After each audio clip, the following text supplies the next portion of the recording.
psychiatric issues is Dr. Jubril Abdul Malik. Dr. Abdul Malik is a consultant psychiatrist and founder Asido Foundation. Dr. Abdul Malik, pleasure to have you with us on Good Morning Nigeria today. Thank you very much. It's a pleasure to be here. Good morning. Shenge is a professor of psychology at the University of Ibadan. Professor Shenge, delighted to have you with us on the program this morning. Thank you so much. Good morning. Good morning, Nigeria. Good morning, viewers. Right. Joining us via Zoom, also from Ibadan, that's the Oyo State capital, is Professor Taiwo Lateef Sheikh. He's President, Association of Psychiatrists in Nigeria. Professor Taiwo Sheikh, pleasure to have you with us on the program this morning. Good morning. Good morning, Nigerians. All right. Gentlemen, let's begin this conversation. I mean, it's a fairly serious issue, even though it's not sufficiently recognized as such here on our shores. What exactly is mental health? And what are the types of problems that are likely to arise in a society with regard to mental health? Now, let's begin with Professor Lateef Sheikh. Thank you very much for this question. Mental health is so broad and is part of our everyday life. Mental health is not a mere absence of mental illness. It is not a mere absence of insanity. Mental health is a wholesome well-being in which an individual is able to have his set aspirations and goals in life, is able to pursue it within the confines of our sociocultural demands, is able to contribute his own quota to the development of his society, and lives in a social equilibrium with his environment, that is both human and inanimate environment. So what we mean is that you don't have to be in the hospital for mental illness for us to say that you are not enjoying good mental well-being. For good mental well-being, you must be in a harmonious relationship with the people around you, with the animals and the plants around you. You must be able to have your own set of goals and aspirations and pursue it in a way that it will not cause damage or disrupt your society.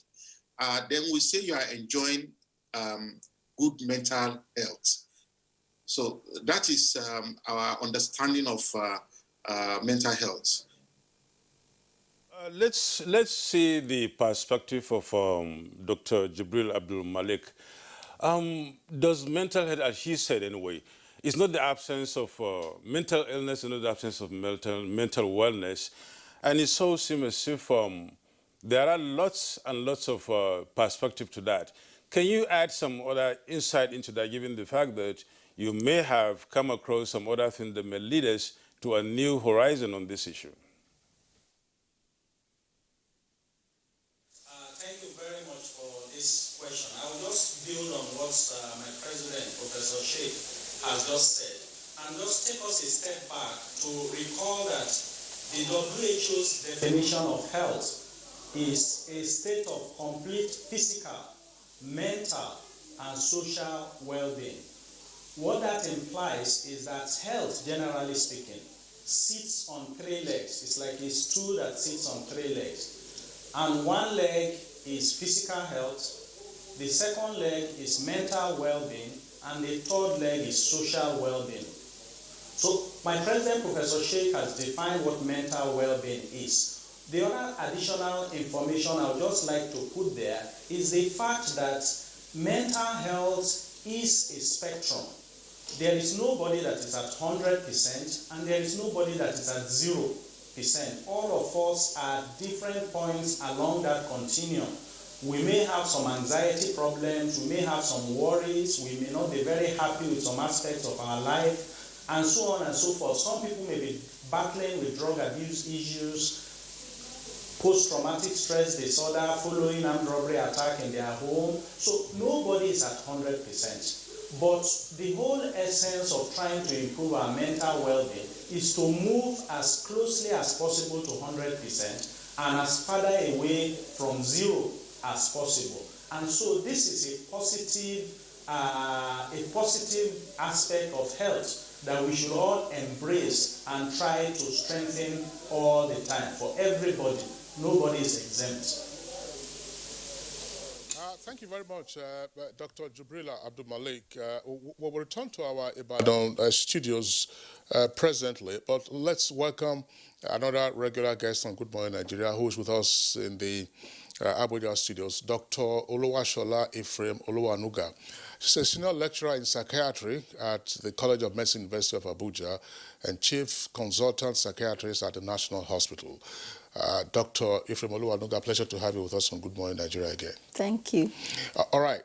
Just while we are still on the definitional phase of this conversation around mental health, your two other colleagues in psychiatry have given their own perspectives. What, from your own viewpoint, do we need to understand more about what mental health really means?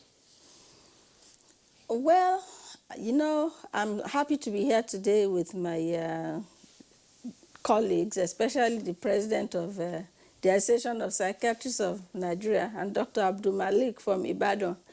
And I don't have much to add other than to remind us that what actually makes us human resides in our mental health.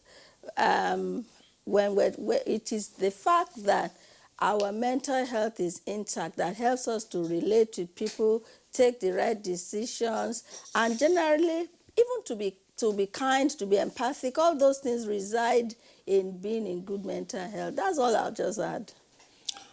All right, thank you. But that's a weighty one to say that that's what makes us human, Yusuf. Yeah. I mean, they said what makes us human is our mental health, the ability to be empathetic and then to relate to other human beings is significant. So we'll come back to you. Now, Professor Shenge, of course, you are a psychologist. What is the relationship between our psychological makeup and mental health? What is the interface? Does psychology also define our mental health, or does our mental health define our psychology?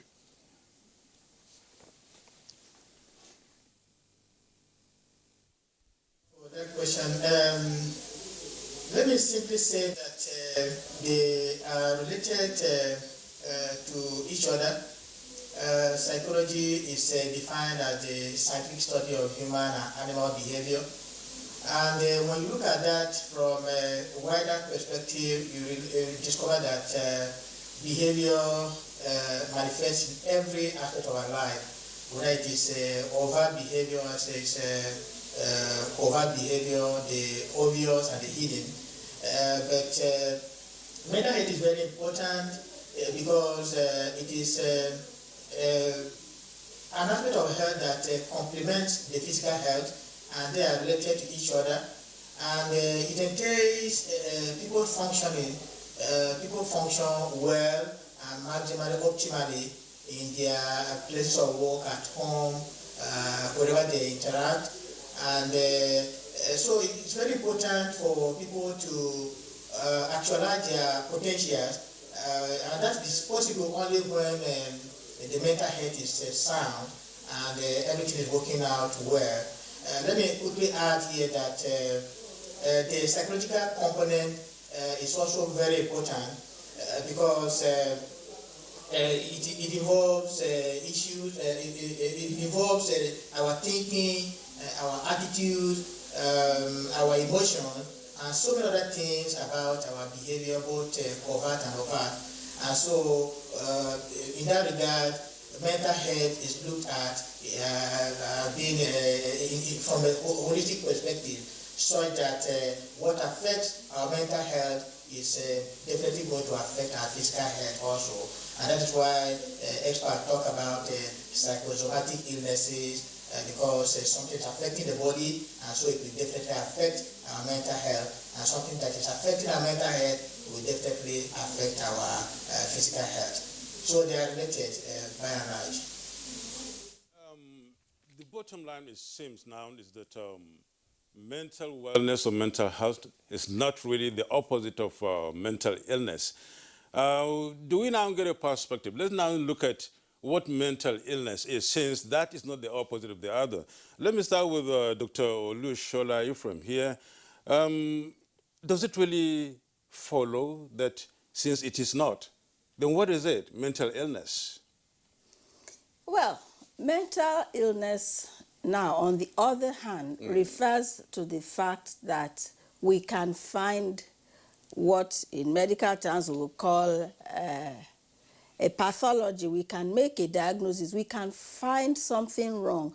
And let me say that there is always a component of time to mental illness, because the fact that you see somebody now, maybe someone hit his car and the person is really very mad and, charging at the other person, it doesn't mean that that person is mentally ill. It's just a sharp emotional response. But when a person is mentally ill, this abnormal pattern of thought or feeling or reasoning or behavior persists over time. And that helps us to say, oh, there's illness here. Before we get too far, persist over time. Over what time, for instance? Well, it would depend. Sometimes for as short as 24 hours, for as short as a few hours. Like, for example, sometimes a person is physically ill and what we call delirium. A person could have a high fever, and in that case you find that the person does not know where he is, does not recognize himself, and so on. Or, that could happen even within the context of other illnesses. It is a form of mental illness, but it's short-lived. But it's mental because it has to do, once it has to, an illness or a state of not being well has to do with a person's thinking, feeling, reasoning, understanding, behavior, it falls in the realm of mental illness. All right. Thank you very much, Dr. Olushola. I want to return to our Ibadan Network studios before we bring in again the president of the Psychiatry Association. Dr. Abdul Malik, in your definitional statement, you did say that partly that mental health is a continuum and therefore also a spectrum, that there's no person who is at 0 or 1%, and there's no person who is at 100%. On the face of it, that presumes that there could be issues with mental health along that continuum. I guess still on the definition of mental health that it is not necessarily something that you equate to mental illness. So what are the kinds of mental problems that are prevalent? Let's use our society as an example. What are the pathological findings with regard to the kind of mental health issues that are common to us in Nigeria? Thank you very much. Before I answer the question directly, let me quickly add to what my teacher, Dr. Ephraim Oluwanuga, has just explained, to mention that the difference between normality and abnormality usually is a function of three things. The first one is severity. So how severe are the problems you are going through? For instance, if my food is stolen now, I will not be happy. But if I continue, you expect me to be unhappy for some hours or some days. But if I continue crying for 2 weeks because my phone was stolen and I stopped eating and I'm not sleeping, then that severity of the symptoms I'm feeling becomes a problem. The second distinguishing criteria between what is normal and abnormal is duration, which Dr. Oluwanuga has also mentioned, how long the problem lasts for. So if the problem lasts continuously, again, the duration depends on the specific condition you are talking about. Depression, for instance, everybody feels sad once in a while. There are good days, there are bad days. But if you feel overwhelmingly sad, which is severity, continuously for several weeks, that is the duration, then it is becoming clear that there's a problem of mood. The third criteria that distinguishes what is normal from what is abnormal is that there is interference with your day-to-day functioning.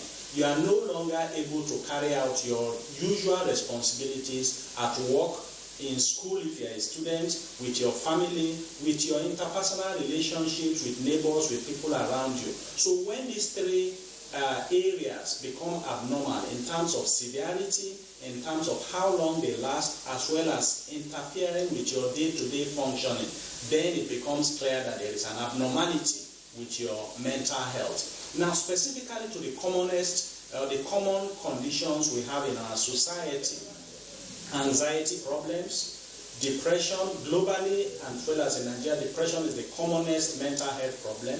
And then we also have increasing problems with drug abuse in our society. So if you ask me to say the commonest ones in our environment based on literature as well as based on our experience, I would say anxiety disorders, depression, as well as substance use or drug abuse problems. Thank you.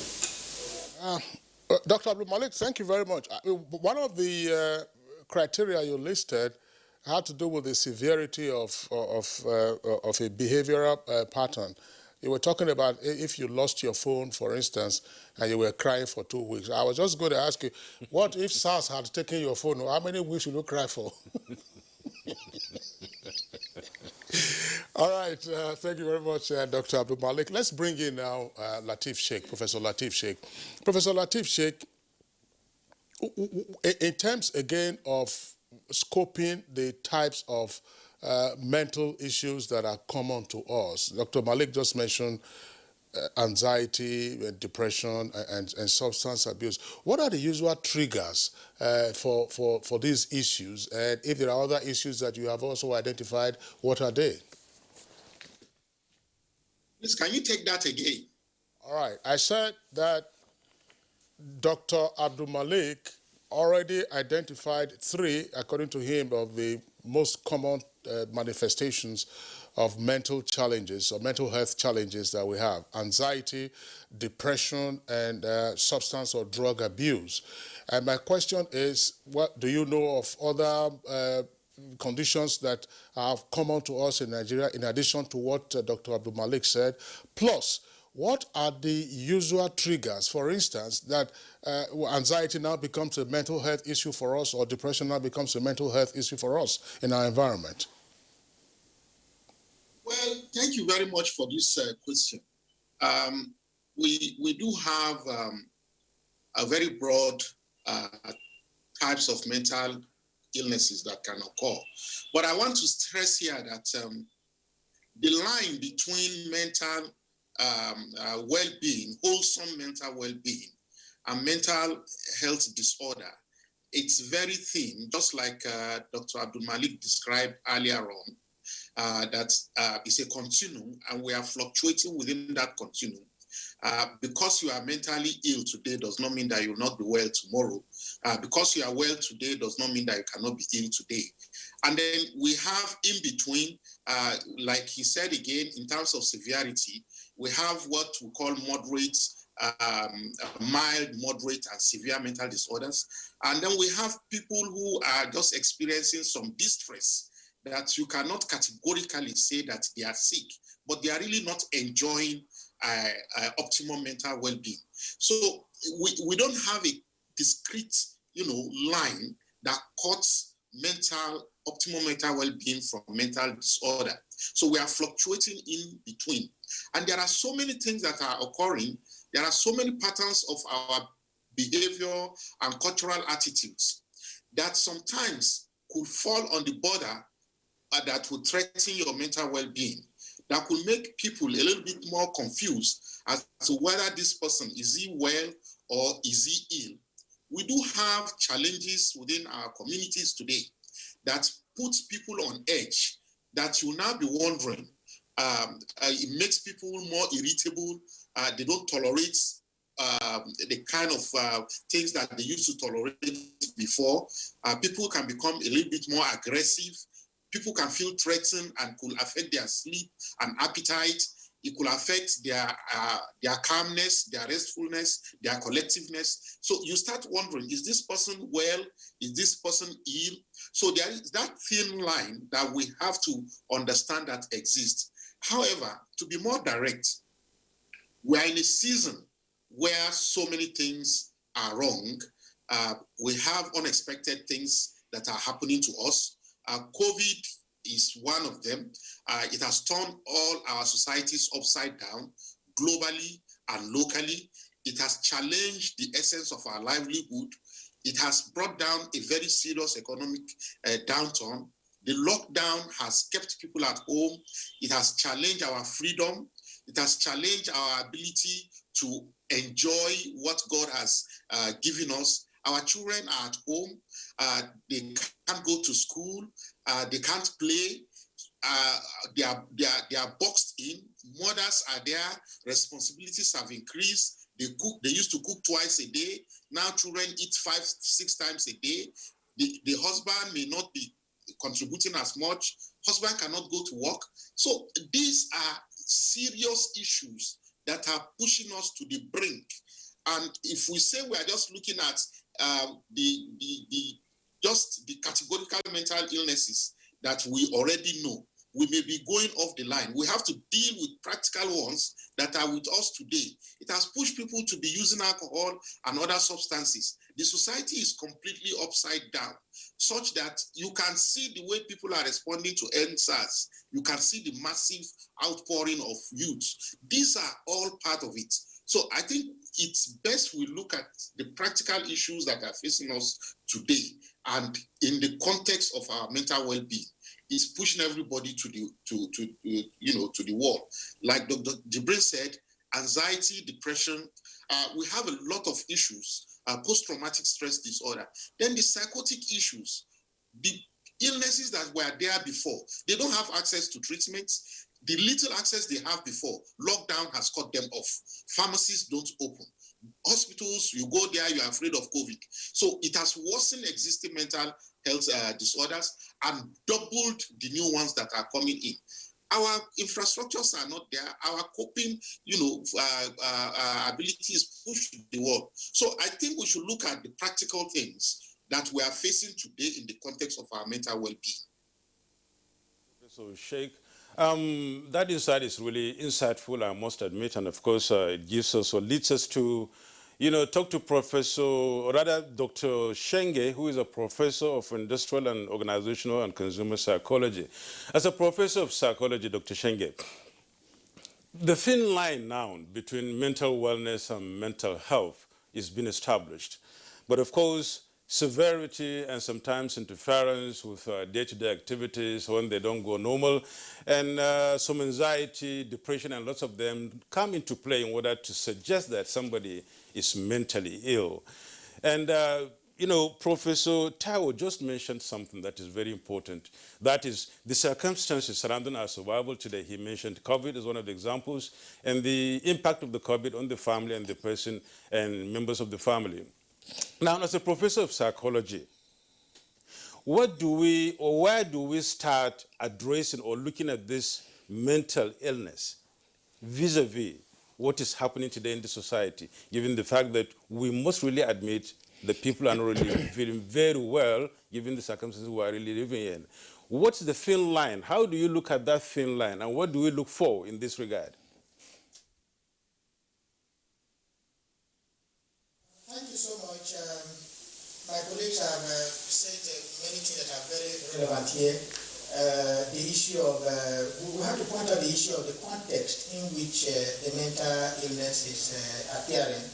By the way, when we talk about normality, we are talking about it in terms of the context, in terms of the time, in terms of the society in which that is being talked about. And so we are here in Africa, in Nigeria, with our own ways of life and way of doing things. Africa for a long time have been known for having a high abundant social support to people, and so that has a way of positively impacting mental health. Unfortunately, that social support is also dwindling, even in Africa, in Nigeria, and the environment that we are in here has so many challenges, and we talk about vulnerability, we talk about susceptibility, and these are very, very important. By the way, mental health have been seriously correlated with economic downturn, so that when the economy is going down the drain, then mental health is seriously affected, and so many other adverse situations also. So we can see that there are many of these adverse situations in Nigeria that are affecting people in various ways. So it is expected that mental health also will be negatively affected, which means that if people are generally lacking money to take care of their needs, then it's going to negatively impact mental health. We talk about challenges in the family. Lockdown has brought people together. People who were not even staying together all the time are being forced to stay together, and so all kinds of behavior playing out, some levels of intolerance, some levels of aggression, and all of these things. We talk about people not going to work, not even interacting, for instance, with the people that they love to interact with. All of these things are ways of affecting mental health. Then we talk about coping abilities. By the way, let me point out that Dr. Malik talked about mental health being looked at from the perspective of the person being affected in terms of functioning. Let me add here that the way it also affects the people around you. When it affects the people around you, it's also an issue, because we do not function on our own. We interact with others to make things work. So if I'm doing my own thing and that thing is affecting you in a way that you cannot function, then it's part of the problem. So it's a holistic thing, and we have to look at it from that point of view. And we need to relate that to our society. Sometimes when people do things, they do not even think that it has an impact on others. For instance, noise pollution, for instance, aggressive tendencies, and some other things that nauseate others and even make them very, very uncomfortable. All of these things are things that we have to look at. So the context in which you operate, very, very important. The time. Let me also add here that it is funny to say this, but what appears to have been an abnormality some years back is no longer abnormality today. And what is an abnormality today might not even be an abnormality tomorrow. So we have to look at that time aspect of it, not just in terms of it is going on for 1 hour, but that what was there yesterday is no longer relevant today in terms of defining mental health and so on. So we have to look at all of these factors and look at the interdependent nature of a human being, such that what one person does affects the other. And I tell people that what appears to be my output might be another person's input, which means that what I do and how I do it has a way of affecting what some other person is doing. And so this holistic definition has to be seriously looked at. And then we look at mental health in terms of physical health, as I said earlier on, because if the mental health is not sound, it is definitely going to affect the physical health and vice versa. And so all of these things have to be looked at in that context. Unfortunately, in our society, country Nigeria, we have a way of segregating this. We want to talk about mental health separately, distinctly, and then we talk about physical health distinctly. That cannot work. And then talking about a distinct definition and outlook, we also attend to mental health in a somewhat individualistic way, and that is not good. All right, Professor Shenge, thank you very much there for your intervention. We'll return to the Ibadan studios shortly. Let's come back here to Professor Ephraim Oluwanuga. Professor, Dr. Ephraim Oluwanuga, you're marching on to become a professor. No question about that. How much societal awareness is there of mental health challenges? Are we ignorant, or are we in denial, or are we fully and consciously aware before we start talking about the responses there too? Okay, thank you. I think that there is a good level of awareness. It isn't that we're not aware.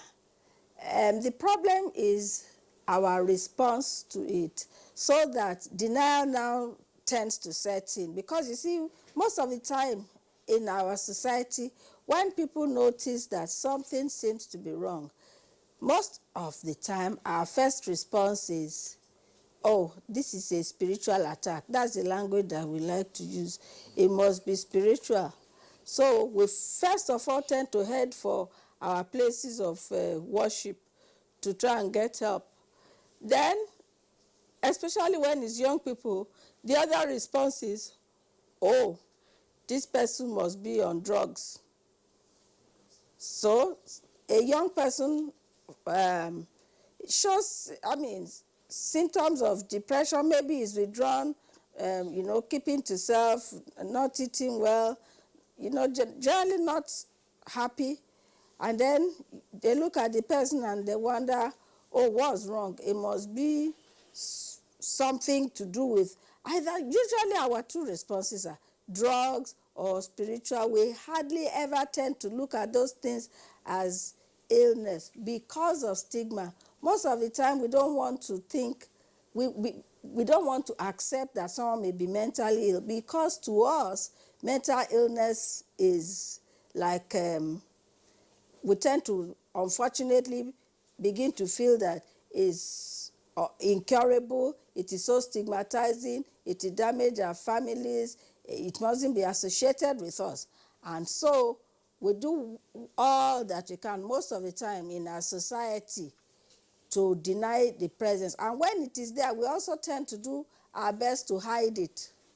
Many times you won't find somebody telling you about the health challenges, the mental health challenges that someone close to them may have. They will rather try to hide the existence of that person. This is why you find, up till now, we still find people locking away their mentally ill relations. They just feel, okay, we've taken them to prayer, we've given them whatever we think we can do, support at home. It's not responding. Lock them up in the house. Don't let anybody see them, which is, very unfortunate. So, I would say that our awareness really needs to be improved. Really needs to be improved. Dr. Olushola, thank you so much. Let's now get to Professor Tao Latif Sheikh, and then look deeply into what she said, and maybe you can get some way out of it. It seems public awareness or public response to this very issue is more or less like people seem to be living in denial. And if that happens, it so seems as if that member of the family who may be having the mental illness may be affecting those who are having the mental wellness in the family. In a way, trying to say that if somebody is mentally ill or found or suggested or rather suspected to be in a family, and the family members start thinking of it's spiritual, or we keep him in the house, or we take some other herbs and things like that, it so seems as if there is some mental illness with these members of the family, to just like it is with that person that is ill.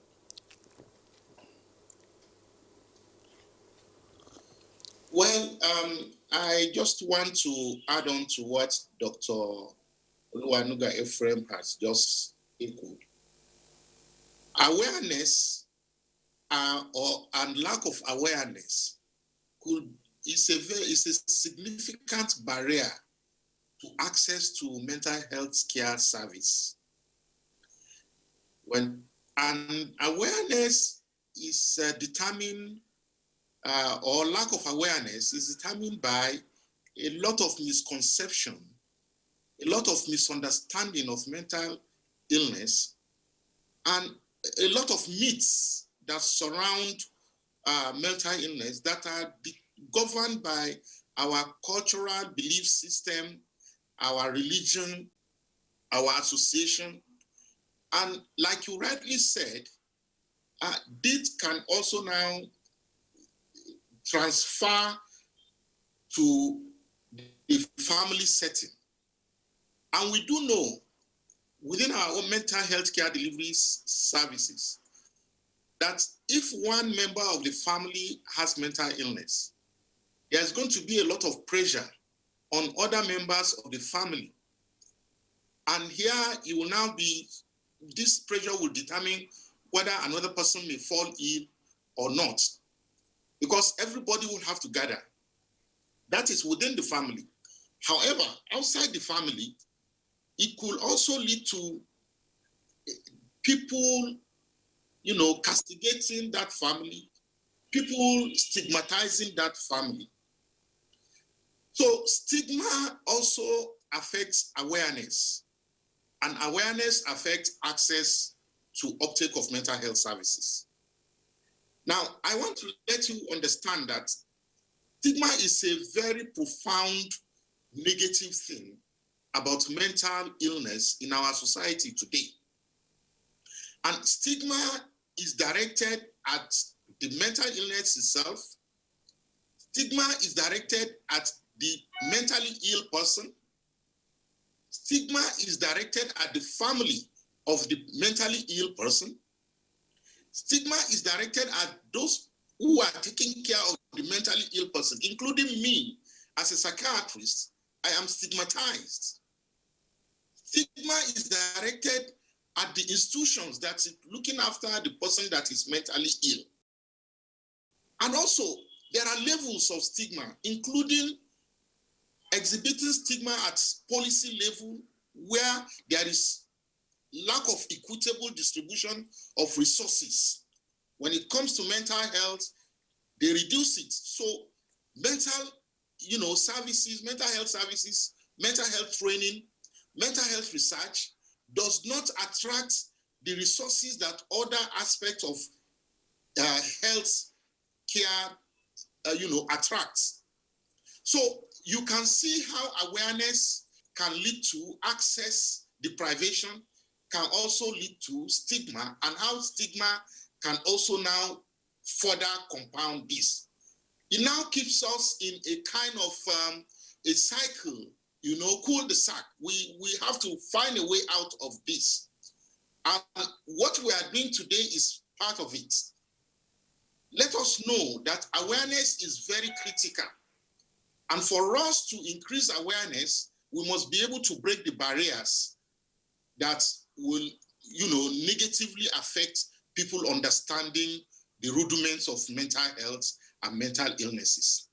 And like I said, we have myths, we have misconceptions, we have misunderstandings that are directed towards mental health and mental illnesses, and are determined by our tradition, our culture, our level of education, our wealth, and so many other things within the sociocultural norms of our society. Thank you very much, Professor Sheikh. Very useful issues that you have also now thrown up with regard to stigma and how to deal with it. I want to bring in Dr. Jibril Abdul Malik. Dr. Jibril Abdul Malik, now, of course, the myths that have been identified with regard to mental health in Nigeria obviously contribute in some way to the stigma. But let's try and perhaps focus on some of the myths. Dr. Ephraim Oluwanuga already said that. My question is going to Dr. Abdul Malik, who is a consultant psychiatrist. She says, for instance, and we do know that, well, presumably they say that, look, a mental health challenge is a spiritual attack. We have seen reports, and Good Morning Nigeria has also focused on that in our conversation segment, of persons who have been chained in so-called rehabilitation homes because they had mental issues. That's one. In those days, I don't know whether it's still ongoing now, if a person had a mental challenge, they would tie him up and beat the hell out of him, to say beat the devil out of the person. And then people also tell you that, okay, I mean, you see it in some of these movies, I don't know how true it is. They say, look, part of the reason, again, why families would keep a person who has a mental issue at home, they say if the person enters the market, then the madness has already exploded. So how do we deal with these myths? And then how do they impact on the stigma that Professor Sheikh has spoken about elaborately, particularly with the caregivers to persons who have mental issues, as well as affecting policy and provisioning by way of budgetary allocation?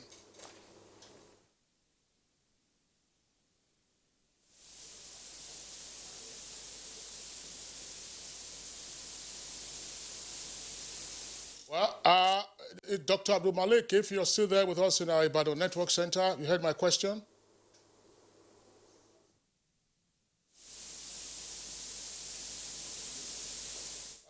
My question, of course, will come back to our Abuja studios here, Dr. Olushola Ifremoluwanuga, to elaborate on the points I was talking about, that namely some of these myths that you talked about.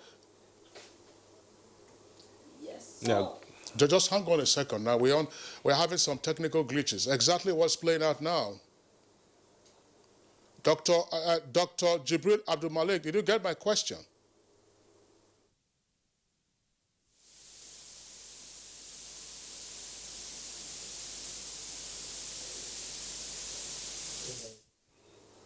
Well, stuff happens, as the saying goes. Dr. Abdul Malik, I was saying that before we get into the issue of stigma, which, as Professor Sheikh said, arises from myths and misconceptions, I said there are some popular myths that we may need to deal with, maybe just resolve from an expert point of view. That namely, Dr. Oluwanuga tells us that, look, people sometimes misconstrue mental health issues as one of spiritual attack.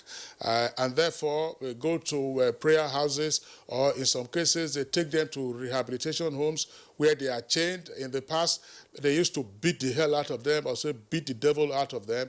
And part of the reason why some families decide to restrain at home persons who have mental challenges is the saying, as I said, you see that in movies. They say if the person enters the marketplace, then the mental illness would have escalated. So how true or false otherwise are these myths or misconceptions? And then in terms of the stigma, how are professional caregivers in mental health arena, how are they responded to, and how does the policy environment also favor them, and of course favor the mental health well-being of the entire society? We'll take a short break now. When we return from the break, we'll continue with the program. A new edition of TV Guide is out, featuring great personalities from all walks of life. Expository interview with a young TV presenter who shows passion on what she does. Bye-bye, Jebu.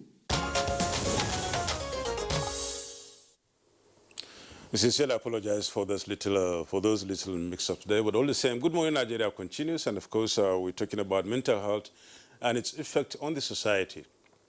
Dr. Olushola, at least you had the question. It has been on and on and on. Just get the response for us. Okay, so there are myths about mental illness, and the best way to debunk them is actually to give proper treatment to those who fall ill. You see, there's no better way to show people that these conditions are treatable than for those who actually get treatment, to get well. And this is why we are saying that there should be availability of mental health services, even at primary health care level. A person should be able to walk into the nearest primary health care center, including the private hospitals that they attend to, which are still primary health care providers, they should be able to have simple treatment, because the fact is that most mental illnesses are eminently treatable, and this is the myth that we have to debunk. These are not spiritual things. Like I always say, I say, well, you know, you believe, because even when they come to hospital, they will still tell you they think it's spiritual, and I will say, yes, you believe it's spiritual, keep praying about it. We that are attending to them, we also have our spiritual beliefs. We're not heathens, but we're relating to the person professionally now. And so these are the steps we have to take. There is psychotherapy. We talk to the person, talk to them about their issues, give them medication when they need it, and when they respond. The same people who believe that this thing was spiritual will understand that, oh, it's medical. And it's important for us to pay attention to the allocation of resources for mental health. Before we get down to the allocation of resources, this thing starts from somewhere and then hits gradually, and then the severity becomes so much and it becomes really mental illness. At the earliest stage, if you can just address it at the beginning, you mentioned going to primary health care, if this facility can address these issues. I just so found, for example, maybe in the neighborhood, somebody misbehaving or not behaving normally, and he was able to listen to me, and he goes out and then gets to the nearest primary health care unit, and then he gets addressed. Now, do you see this kind of approach working in trying to address it when it is young at a very early age, than having to keep the patient at home, if it's really a patient as such, the patient at home, and then try to take some other measures like chaining, some other issues? Yes, that's what I was trying to lead on to when I was talking about resources. The problem with primary healthcare is the resources that are allocated to it are not enough.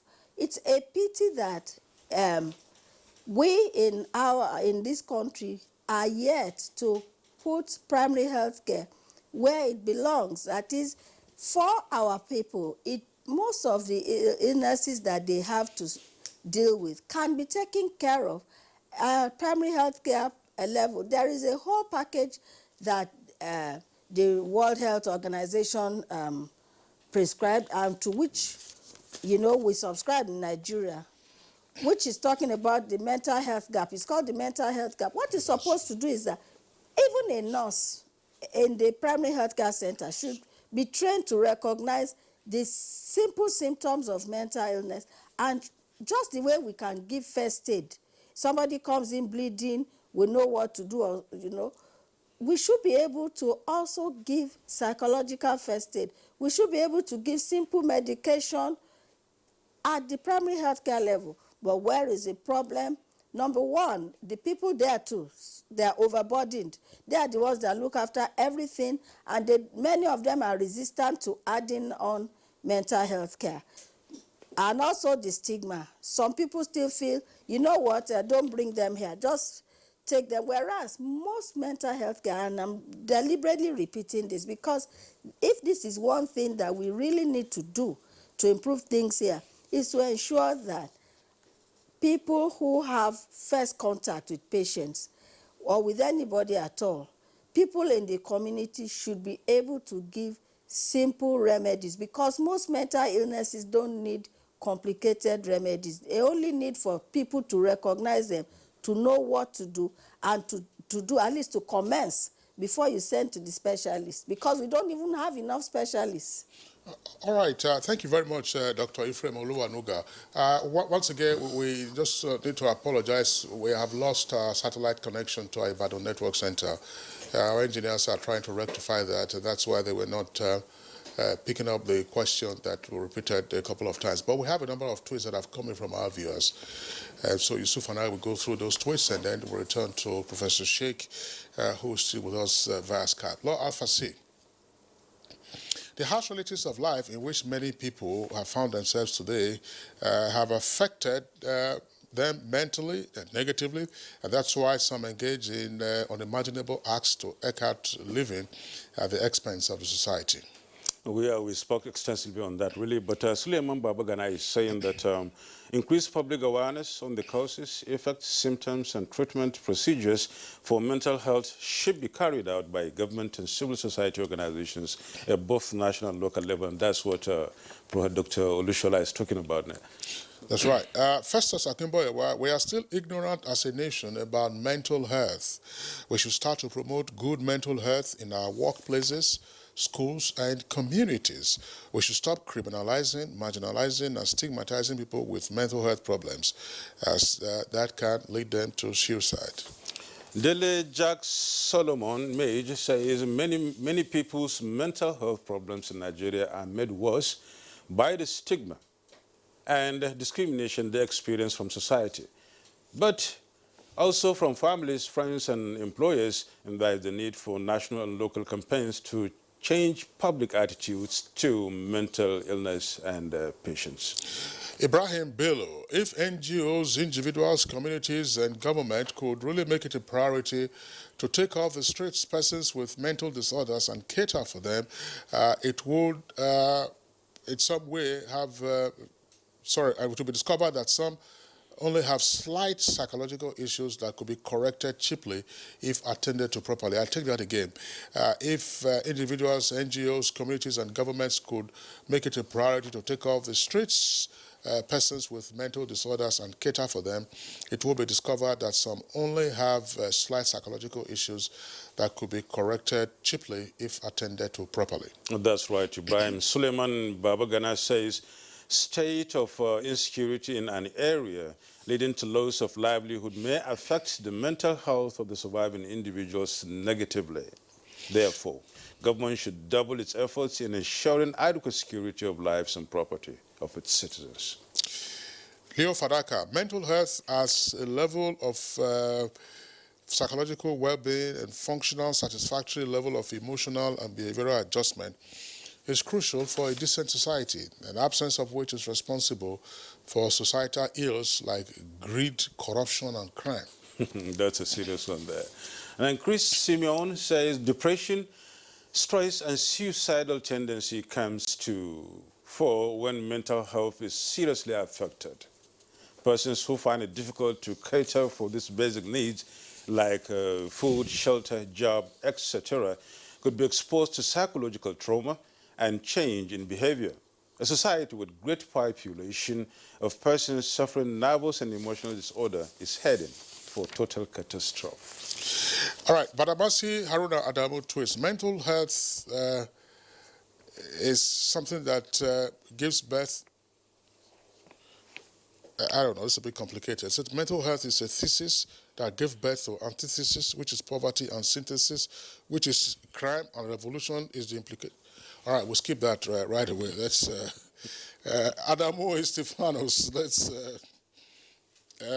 We normally get very sweet tweets from Badamasi, but this is a bit complicated. We'll take time to break it down. Adamo Stefanos, that's the next tweet we're taking. It's pertinent that stress and depression are some of the major causes of mental disorder, which also leads to psychological illness that have been a threat to our nation's development. Nanda Muwiyap says talking about mental health helps improve our communities by making it more acceptable for those suffering from mental illnesses to seek help, learn to cope, and get on the road to recovery. It is also about maintaining a positive state of well-being. Mental health is important at every stage of life, from childhood and adolescence through adulthood. All right, Dele Jack Solomon, we already took one from him. Festus Akimboye, in part, writes, he says that government should not only invest in roads and rail, governments at all levels should also invest in mental health services for all Nigerians.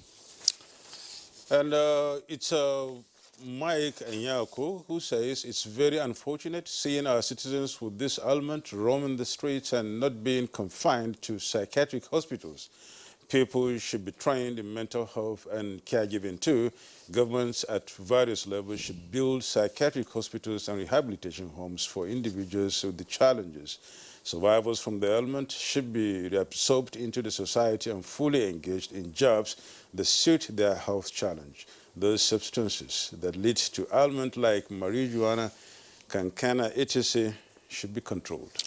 All right, Suleiman Babagana, we'll take this one. It says increased budgetary provision and having mental health desk officers in MDAs should be a future plan to monitor the state of well-being of individuals, especially security outfits for increased productivity and prevent brutality on citizens. Of course, that feeds into what's currently trending with regard to the clamor for the reform of the police and an end to police brutality. SARS has already been disbanded. There is a replacement outfit for it. Just Professor Taiwo Sheikh, I want to bring you in again via Zoom from Ibadan. Well, dealing with this on a practical level, I know you already talked about stigma. If we have enough time, we will drill further into that. But let's quickly grapple with this point. The Inspector General of Police has already, as it were, demobilized, but not decommissioned. As I said, look, all former SARS officers to report to the force headquarters, and they are now going to have a psychological and counseling unit for that. And the point has also been made in the course of this interaction that post-traumatic stress disorder can be a significant factor in the performance of security agents. We have heard that repeatedly about those who are on the front lines against Boko Haram, especially in the northeast. Have we done sufficiently well in seeking to introduce mental health evaluation and care for our security agencies and officers? Because some of the stories that I'm sure that you have heard really are out of this world. Yes, thank you very much for this. In fact, I had it in mind all along. We have not been fair to our security agents. We are not doing what we ought to do for them. Being a security officer puts your mental health on edge because of what you face every day. You face traumatic experiences every day. You have to, deal with criminals. You have to deal with insurgents. You hear gunshots. You too, you fire gunshots. You watch your colleague die by your side. You suffer injuries. You look at life outside there. So it's a whole lot of psychological burden on our security agents. And we don't make provisions for their mental health at all. It's not even captured in our policy. So these people are highly exposed. They themselves, it now puts them on a brink of mental collapse. And people who suffer significant mental health injury like that, they also perpetrate aggression. They kind of get their release by perpetrating aggression to others. So one will not be surprised the kind of brutality that we see that we see from our security agencies. It may not be within themselves. It could be an outcome of what they face every day. Tell me, how many formations, our security formations, have mental health professionals that are checking them and giving them mental health support, diagnosing them if they have a problem, checking their families, giving them a break. You are supposed to work for a specific minimum of time and go on leave for another specific minimum of time. And during that leave, you need to be debriefed, you need to be psychologically assessed before you go back. So, but we find our security agents are working day in, day out, week in, week out, every month, every year until they retire. And these things are bottled up, they are carrying this weight. This is what happens when you find such brutality. And because of our lack of provision for adequate mental health care, we are too physical. We forget that mental health is the foundation of all health aspects of our lives. So we are just looking at the malaria of the policeman, the malaria of the soldier. We are not looking at the mental health of the military man. We are not looking at the mental health of the policeman who has to deal with criminals every day, who has to protect himself, who has to probably, have to injure people, injure criminals, put criminals under certain situations to be able to disarm them. We are not looking at it.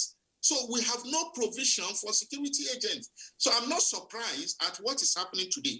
I think what Inspector General has done is good, but he needs to do much more than that. It is not enough. You just ask them to go to Abuja. How much can Abuja take? So they should actually be sent to various, facilities where they can be adequately assessed. They should be given a break of a minimum period of time as advised by the people who assess their psychological status, that will determine how much break they should be given. And those who require treatment should be adequately treated. Remember that these people have family. They go back home, and what you see in the brutality against the populace, against Nigeria, they also manifest that brutality within their family settings. So it is important that you also look at their families. You try to address whatever issues their family have. Some have disintegrated their families completely. Some have gone into divorce, and so many other things. You need to rehabilitate them. So the Inspector General is doing something, but he needs to do more. The country needs to do more. There is need for every, like one of the commentators said, every agency needs to have a mental health desk. Every department, every organization needs to have a mental health desk that will take care of the mental health of the people. Thank you so much. Sorry, maybe I was talking. No, it doesn't matter really. You made the point, a very good one for that matter. Dr. Olushora, let's come back home and see what's really in what he said. This more or less like a burden on the society. The illness itself, the patients, and everything. But when we juxtapose this with the statistics we have, we don't have up to around 500, psychiatric doctors in this country. And this is a country of about 200 or over 200 million people. When you look at the number of personnel on SARS list and some other agencies, and the military generally, the police, and even institutions, is down much. How do you think we can address this issue? It's really overburdening on the institutions and, of course, on the government. Well, thank you. I think I will say that the police actually has the structure. I remember a few years ago attending a meeting where the Inspector General of Police himself, at that time, it was Mr. Arase, was seated. They have a big medical directorate in the police force, and many of the DIGs, AIGs were there. It was a big meeting, and they invited me to that meeting to talk to them about what they could do about providing mental health services for the police.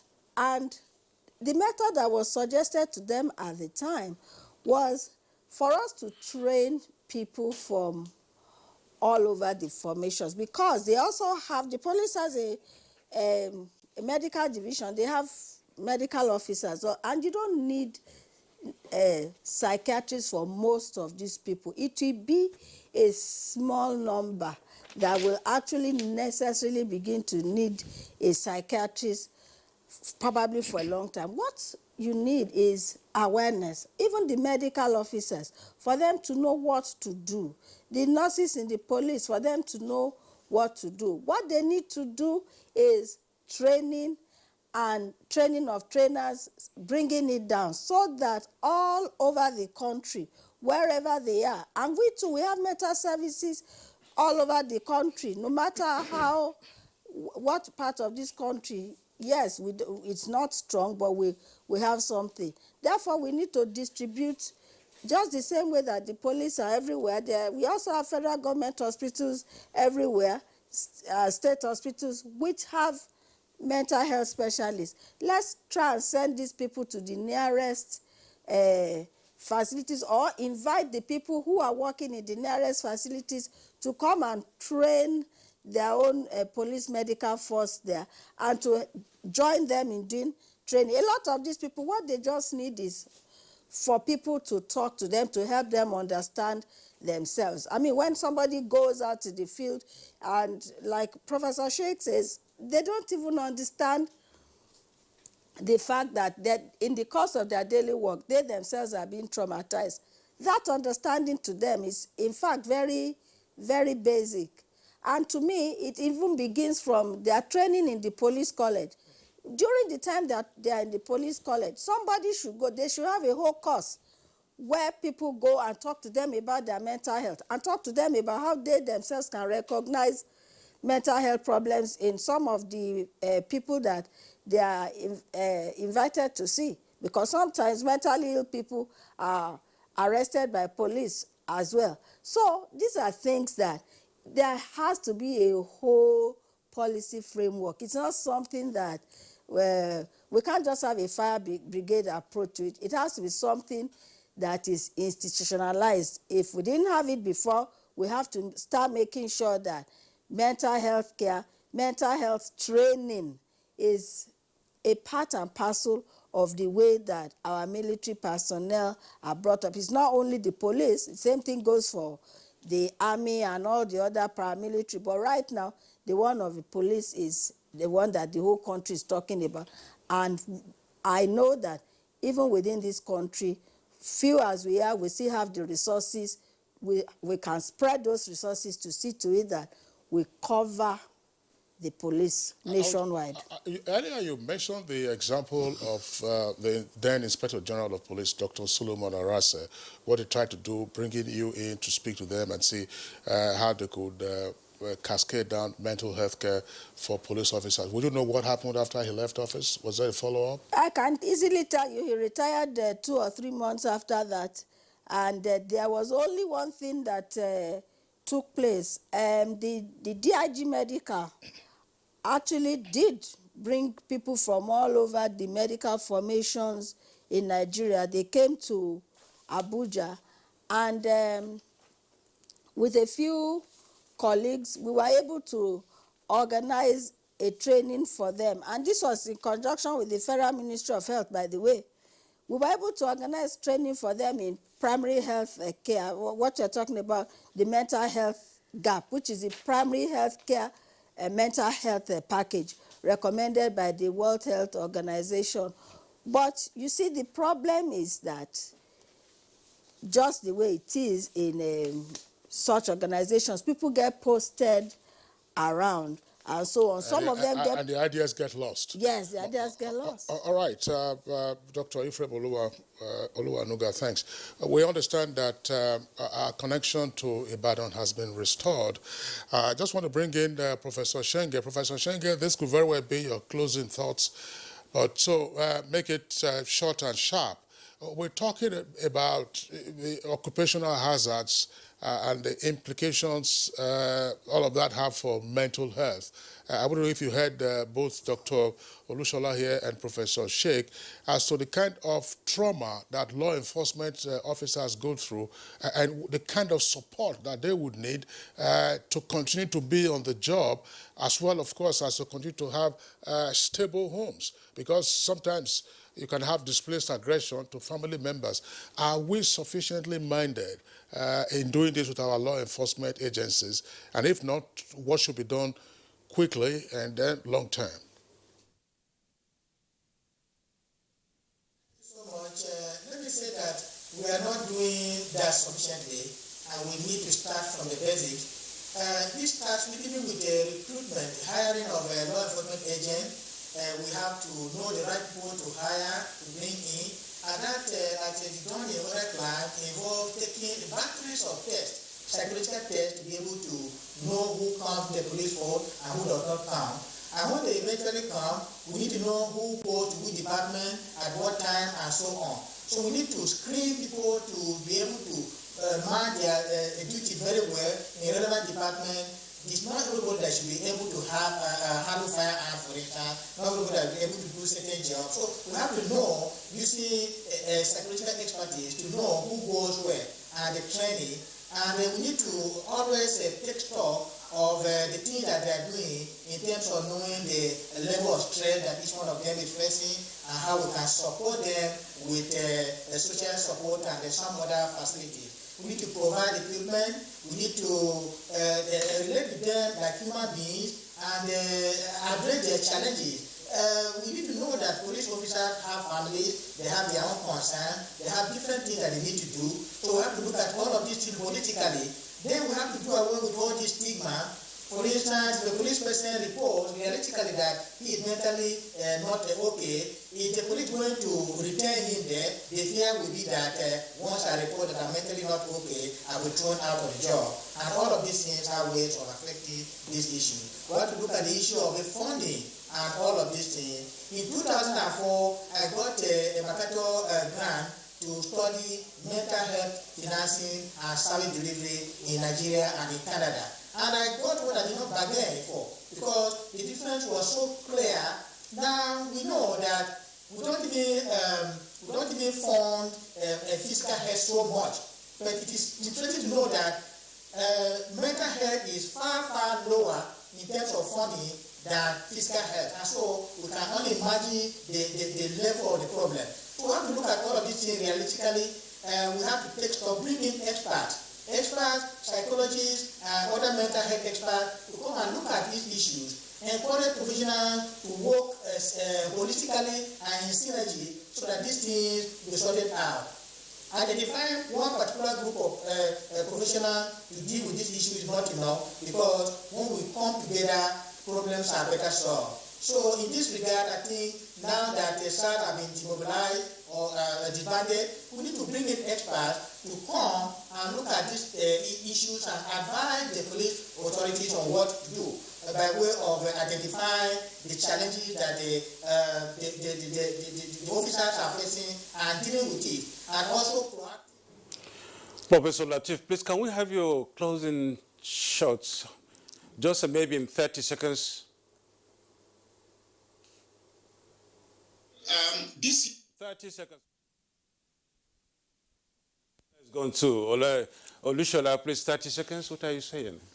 This year's World Mental Health Day theme refers to allocation of resources. We need to have adequate resources allocated even within families. Let's take time. Let's look at one another's mental health. Let's see what we can do for one another. And also, government too should provide more resources to look after the mental health of the people. All right. Chief Consultant Psychiatrist at the National Hospital and a Senior Lecturer in Psychiatry at the University of Abuja, Dr. Olushola Ephraim Oluwanuga. I would like to thank you always for being with us on Good Morning Nigeria. From our Ibadan Network Center, we were joined by Dr. Jibril Abdul Malik, Consultant Psychiatrist, and Professor Alexander Shenge, Professor of Psychology at the University of Ibadan, and also from Ibadan via Zoom, Professor Taiwo Latif Sheikh, President Association of Psychiatrists in Nigeria. We thank you for your contribution to our discussion this morning. So that does it for us today on Good Morning Nigeria. We appreciate your being around. The program returns tomorrow, 7 in the morning. Well, have a nice day. I'm Kingsley Osadolo. I'm Yusuf Nadabu Suman. See you tomorrow.